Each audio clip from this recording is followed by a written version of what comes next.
Hi everybody!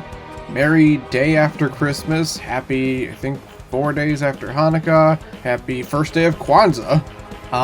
Happy holidays everybody. I'm back talking about the newest episode of the Percy Jackson TV show, which released on Christmas Eve, 4 hours before Christmas Day, my time. So yeah, that's fun. Next episode's launching New Year's Eve, so that'll be interesting. Might get a New Year's Day video from me then. This episode, helpfully titled "Clarisse Blows Up Everything," we're at about the halfway point of the season 2 now. So let's get in it. Percy, Annabeth, and Tyson have now sailed into, well, or close to the Sea of Monsters itself, and Annabeth is looking around like for something that she knows was there. Knows something because she was there, like, at some point in the past, and we go to a flashback of when she was young and she first meets Luke, Talia, and Grover. And by the way, yeah, these flashbacks are the only time Grover appears in this episode, which is still kind of annoying because I really like Grover in this series. He might be my favorite of the three, like, honestly. I think, yeah, Aryan Simhadri, I think he plays with such an enthusiasm that he's just so much fun. But anyway, yeah, we get to see, like, young Annabeth, who, fun fact, is actually played by Leah Savage Jeffries' young cousin. So, they do have the resemblance now, right? So, yeah, you can see this as a younger version of this character. It's still Charlie Bushnell as Luke, though, and I'm sorry, there is a difference between a 14-year-old and a 20-year-old. I looked pretty different when I was 14 compared to, well, I'm in my mid-20s now, so, you know. And we get to see Talia for the first time. And she looks fine, I guess. Weird, her hair's kind of frizzy, odd enough, which is weird. Because, like, she's still supposed to be, like, look punk-ish. She has a British accent, which is interesting. I mean, like, punk originated from Britain, so alright. So, her actress, Tamara Smart, I think the reason they got her to play Talia was because she played the daughter of another character played by Lance Reddick in the Resident Evil Netflix show. Remember that? But, like, she looks, yeah, her hair's all frizzy. She doesn't have the spikes, like, on her, like, jagged. She doesn't have the black lipstick. It is just sort of, yeah, there's no bands. It's like, so she kind of looks punk, but, like, not really. The most that we have is the jacket. But still, she's like standoffish and serious. But there's still that you still see that caring side in her. We're gonna see more of her later, obviously. Like, we don't see her die, so I'm gonna have to hold on my judgment of how good of a Talia she is. Still calling her Thalia though. That's still weird to me because I'm just used to that being pronounced with a hard T. Annabeth finds, yeah, some stuff that she used, like, in the past. Like, there was a whole Monster Donuts, I think it's a cereal box. I don't know, it's been like a day and a half since I watched the episode. Which that was where they fought the Hydra in the book. The Hydra's not here. Instead, after Annabeth comes out of, like, her hiding place and regroups with Percy and Tyson, Clarisse shows up. Originally Clarisse showed up, like, in the book to blow the Hydra away. Because, you know, Hydra, you know, cut off one head, two more come back. Doesn't do much against explosions. But yeah, Clarisse shows up and Anna was like, hey, take us with you. We know you need, like, Tyson to, like, work, like, the ship, and Percy's got great nautical knowledge and I'm really smart. And Clarisse is like, yeah, but I got people, like, with me that can do all that too, so like, one of them is actually from one of the original Argonauts, and I forgot who was on the Argo in the original myths, aside from Jason, of course, and Orpheus and Hercules were both there at one point, so that's fun. You know, so it was originally kind of a crossover. But yeah, and so Percy's like, okay, fight me. And they fight, and Annabeth uses the opportunity to kill off the people that Clarisse, you know, the dead soldiers who Clarisse was using. So they're like, haha, knife to take us. I don't know, I thought that was funny and clever. Season 2, I think, is definitely better at showing Annabeth's smartness and cleverness in a way that Season 1 didn't really get to do all that much, from what I remember. And Clarisse is like, fine, come along. And something interesting is that, so Annabeth has like a little bracelet that she initially lost back when she was a kid. And then Tyson happens to have it. And she like, how'd you get this? And he's like, some guy, a little thing called Rainbow gave it to me. And Annabeth's sort of like, wait, what? What is Rainbow? She throws it into the ocean again. And then we see like a little glimpse of Rainbow the hippocampus. We're definitely gonna see him later, because if I remember in the book, well, actually that's a spoiler, so I guess I can't really say, but whenever we saw like the hippocampus in like the Greek style art in the credits, so it was pretty safe to assume that Rainbow would be showing up at some point. And we saw a little, when he goes in the water, you see a little bit of a rainbow, which is, that's a cute little effect. And Percy is also apparently really good at nautical knowledge, but of course, like, sort of by instinct, because he's like, wait, how do I know all this? Like, he knows how many knots an hour they're going, he knows what coordinates they're at, which I remember in the movie, they translated to, he could see map lines on the ocean, which was stupid.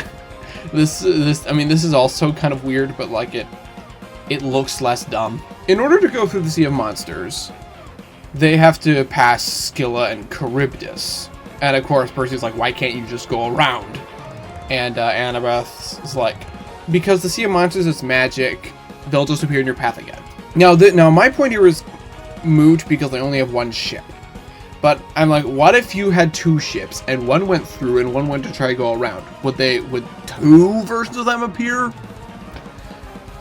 Again, it doesn't matter since they only have one ship, but like, I don't know, food for thought. Yeah, and obviously, like, Annabeth's plan is, okay, so do what Odysseus did.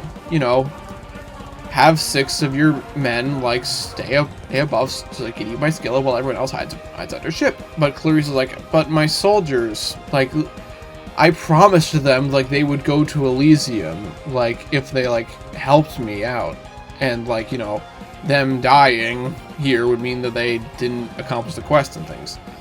And, this is definitely... I don't remember how Clarisse felt about the soldiers in the book. Like with The Lightning Thief, I deliberately avoided reading it in full again before watching the show because, like, you know, you also want to judge the show on its own as its own thing. I don't remember. I imagine Clarisse being... Since she's meaner in the book, I imagine she didn't really care that much. And her wanting to go for Charybdis is more out of pride. Here, since Clarisse managed to kind of bond with her undead soldiers, she was like, I don't want to sacrifice them. But eventually, she does sort of agree to Percy and Annabeth's plan. And so they do that. They go to Scylla, and then, like, but then Scylla... Okay, we don't really see her herself. We see her, like, tentacle things. And they've got, like, weird crab claws in the ends. That was not how she's described in the myths. She's supposed to be... In the myths, she's described as, like, a woman with, like, a bunch of snakes for legs. And that's how they, like, snatch people up. I think that's how it is. Hold on, I'm looking at Scylla's Wikipedia page.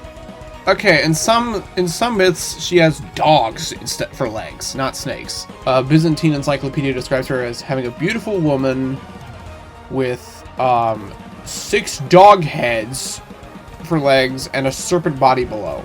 You can tell this is during the time when people didn't really understand how biology worked.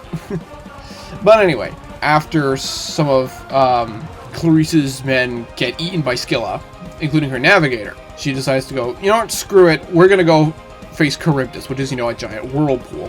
I don't know how this works. Like, some myths, some, like, adaptations, like, including Percy Jackson, I guess, have, like, this big mouth in the center. I think Hercules, the animated series, did that too, because, like, there was, like, an episode where Hercules and Odysseus' son, like, had to go past Charybdis. So they fire cannonballs into its mouth, which I don't know what that would do. But of course, like, you know, the whirlpool will get so strong. And Percy tries to control the current, while Annabeth tries to get the winds out of the thermos to, you know, get them away. Unfortunately, she drops it, and the winds completely come out, and the ship gets torn to shreds. Alright, I can see how Percy survives. By the way, Tyson is in the boiler room, like, making the ship work, and the ship kind of explodes with him in it. And in the book, this is sort of treated as a, oh no, could Tyson have died? Especially since he doesn't show up for another few chapters. I hope this series doesn't do that, although the sneak peek we saw of the next episode doesn't have Tyson in it, so maybe they will.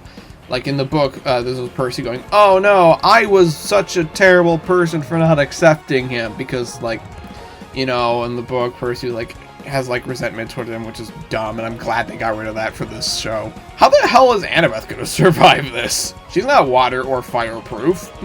Like, same with Clarisse. I don't know. We're gonna have to see. Because I remember in the book, the reason Percy doesn't get, like, blown up in the ship was because Scylla actually grabbed him and was, like, pulling him up, but he, like, stabbed her in one of the snake-like things, and he fell as the thing was exploding below him. And, yeah, that's where the episode ends. Yeah, this is another one where not much plot really happens, but it is more about sort of the characters, since, like, Percy and Clarisse sort of, like, come to terms with, like, each other, you know, how much they don't like each other, but, like, they're not super enemies anymore. Percy and Annabeth also get a couple more scenes where they're, like, they, you know, sort of, like, connect, and, like, they reassure each other that, no, everything is going to be fine. We're going to be fine, and things like, you know, just stuff like that. It's just not, like, I don't know if I mentioned this before, but yeah, like, Walker Scobell and Leia Sava Jeffries do, like, I do believe that they are, like, friends. I mean, like, they have a podcast alongside Ariane Samhadri talking about the show.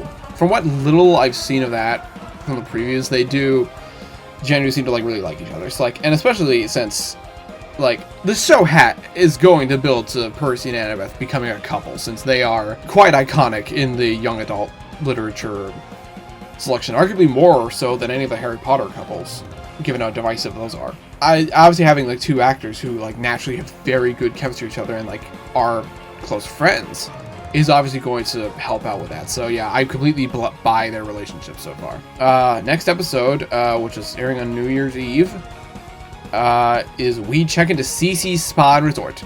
We're going to see Circe. Apparently we're going to see the Sirens. Percy's going to get turned into a guinea pig. So that's going to be fun. And from when we saw the Sirens, apparently we're going to be, like, monsters, like, actually, like, try to, like, eat people or something. But it's funny, because what I remember from the myths is just that their singing is so good that either the people on the ship crash into their rocks, or they jump into the water and drown, because they're too distracted by the Sirens' songs. I remember in the book, Annabeth tries the Odysseus thing, where it's like she wants to hear the Sirens sing, so Percy, like, ties her to the ship mast. But she gets out because Percy forgot to take away her knife. And Percy has to go after her and, like, save her. So yeah, that'll be neat. See you then, I guess, assuming I can't get my holiday movies video out before then. Bye.